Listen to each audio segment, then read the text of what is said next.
Hey guys, what's up? Just showing you what I've been into and let these guys know where they're at or where I'm at. So this is a Woodcraft from Spyderco, my first fixed blade that I've ever handled. Come out okay. I think if I did another one, it's going to be a little bit better. Um, Red liners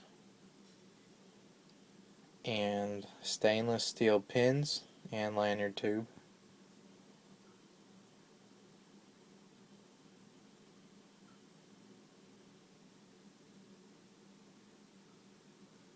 And yeah, I don't know if I've set a straight spine on here and rounded off. I did have like this bull nose shape, so I just straightened it up a little bit. Alright, let's move on. So, the next one, you guys have already seen this, I believe. This is that Tenacious that had the tip broke off, and I just kind of made a little clip bowie. Also dropped down the spine a little bit to match the shape here. And then just put one of those back spacers in there. Alright. This next one is a Gale Bradley that's just been refinished. Still doing these, not taking in any G10 orders right now. Just so much going on with my family life and work and everything, you know.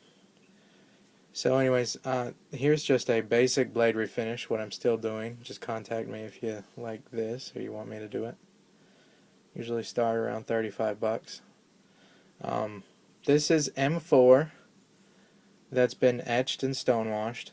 And you can see M4. Usually what I've found, if it's a non-stainless steel, it'll etch real dark like this and you'll get this sort of a look. If the metal is stainless, like S30V, well, here's a good example. When we get to it, I will show you the Spartan. That's AUS 8. That's, well, I guess that could still, I don't know. If I had a VG10 blade here, like I did John Wayne Colt's Lum Tanto, that VG10 etched real light. And VG10 is a real stainless steel. Like, it resists a lot of corrosion. So anyways, long story short, basically, if your steel that you want me to refinish or you're inquiring about is like D2, well, I haven't done D2 yet. We're going to do that on Trader Joe's knife over there. But basically, if it's non-stainless, it's going to etch real dark. You know, and if it sits in the middle, it'll be a little bit lighter than this. So like S30V goes pretty dark, but it doesn't go quite this dark.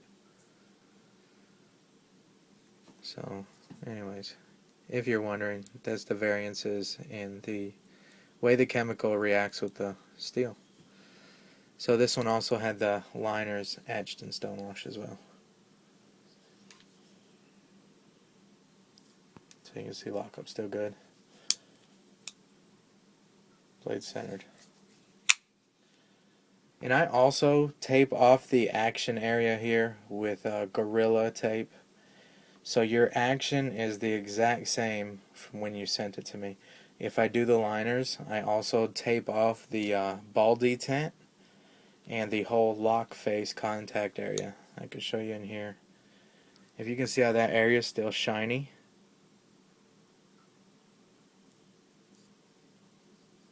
Right here. If you can see it down in there where the tang meets up with that lock. I tape off all those areas, so literally it is just a refinish. It's not like I'm messing with the action or the lockup of your knife. So, you know, just a little FYI. And I treat every knife as if I was doing it for my own, you know, collection. So here we are. Let's move on. Cool blade.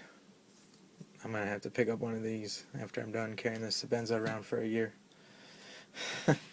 So anyways, this is a Resilience. Now these are the three Rude Mustangs who are, they're not quite done yet, but they're done enough to show you, you know, what's going on. This is a Resilience with the back spacer. He told me, if you remember, if you follow the channel, I did that. The first knife that I officially did in the shop was a Tenacious in this color scheme, like with the coarse G10 straight spine on the blade, a rounded spine, and the back spacer. So basically he just wanted that, but in a larger size. Come out pretty cool. And again, not done yet. There's still some tweaks here and there, and I also have to etch and stone wash these liners. And that screw will just screw down in there. I just didn't screw it down.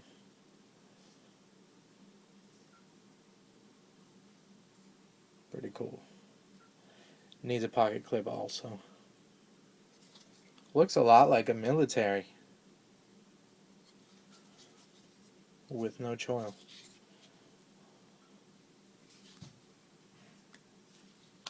So that's that.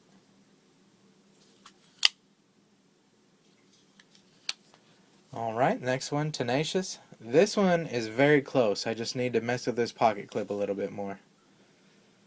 And this will be ready to ship as well.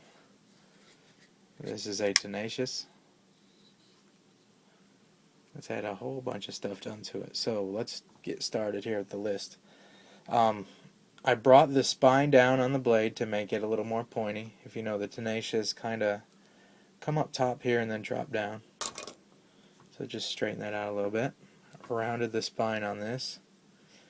Etched and stonewashed the liners. You can see the contrast there, maybe, with the shiny screws and then the subdued liners. The pattern here is almost like a gunner grip. I thought it'd be cool to expose these layers in this red and black G10 here. And this gives a lot of grip. Plus it looks a little different. I like it. It looks like snakeskin or something. I'm not sure if this, I'm sure this pattern's been done before. I don't know what the name is or who's done it before. I don't think I'm the first one to do this. And the lockup's good. You can see where I recessed into this G10 side here to give this liner somewhere to go when you close the blade. If not, the detent, pushes that into the G10 and makes your blade off center. Which it looked like it was off center. I'll have to adjust that. But again, this knife is not done yet. If I can help it, and I usually can, I'll adjust blades where they'll sit dead center and then when they leave. Scooped out this area here so your thumb can get in. Because if you're familiar with the Tenacious, it has a scoop out here, or kind of a cutout, so your thumb can come in here to open it and to unlock it. Well, I don't know. I like this way better. No cutout, but you can still get in here easy. Yep. Tenacious. Oh yeah, etched and stonewashed blade here as well, and reground off all the logos, so all this made in China and all that stuff, all gone now. So there's your lowrider clip, Rudy. When this goes in your pocket, you can't see the knife at all. Pretty slick. Alright, moving on. This one is not done yet either, but I want to show it off. A lot of work done into this. You can hear that lockup. This triad lock is ridiculous. Listen to this. Jesus. The lockup is absolutely like a fixed blade. I haven't really bought any cold steels just because, the AUS 8 kind of turned me off. But watching John Davis's testing and stuff, it's actually a pretty solid performer. I'm going to have to pick something up. Maybe one of those new Recon Spear Points 2012s that just come out. Maybe. Maybe I won't, because then my Sebenza might stay at home. Can't do that. Alright, anyways. It's going pretty good, by the way. Just feel like I'm settling in. Going for a year on this. I don't see myself straying. Anyways, so here we are. Spartan. Been completely reprofiled. The Spartan kind of had a huge hump up here. Took all that off. Rounded the spine out. etched and stonewashed this blade. Resharpened it. This one's close to being done. It's close enough to show you, like I said, but still some more stuff I want to do to it. Orange liners, etched and stonewashed liners, etched and stonewashed lock bar. Excuse me. And you can see I still have to finish up this pivot screw. Like Tough Thumb says, if you watch my videos, I'm pretty sure you watch his. This doesn't have a way to stop this screw from spinning, so you do have to slot this. Because the way they stop this screw from factory is in the molded plastic that sits around the liner. Which, when you take that off, put the G10, unless you have like a super high dollar CNC machine, you're not going to be able to cut that little D, like a D hole. I'm sure if you've ever taken a knife apart, you know what I'm talking about. So anyways, you got to slot that so it doesn't sit there and spin around. I'll make sure it's all lined up straight before I ship it. So anyways, we got rid of those horns on there as well. And the reason this still has some work to do, just to show Rudy what's going on here, the back spacer is plastic and it cracked, or it kind of has like a hairline something in it. Anyways, for me that's not acceptable, so it's gonna be tough, but I'm gonna make it out of G10. There's a lot of pins and stuff going on in here. Anyways, that's gonna be tough. Called Cold Steel, and they do not ship parts out. I was gonna have them ship another one.